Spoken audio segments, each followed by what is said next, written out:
আসসালামু আলাইকুম, সবাইকে রমজান মুবারক।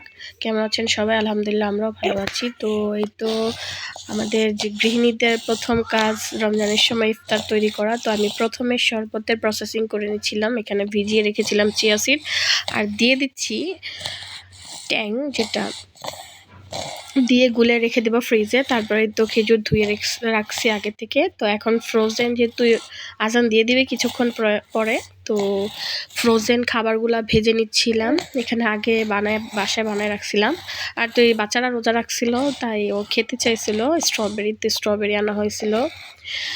তো এই তো ভাজা হয়ে গেছে। সিঙ্গারা এগুলোও বাড়িতে বানানো হয়েছে, সবই বাড়িতে বানানো, কেনা কিছুই না।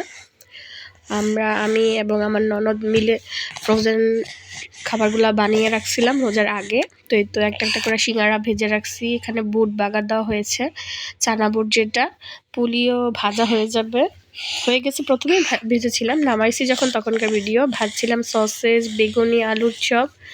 তো এত তেলের জিনিস খাওয়া ভালো না, তারপর যেহেতু বাচ্চারা রোজা রাখে তাই একটু করা হয়। তো এই তো সব কিছু ভেজে একসাথে সবাই বসছিলাম ইফতার করার জন্য। তারপর একটু মুড়ি মাখাও হয়েছিল।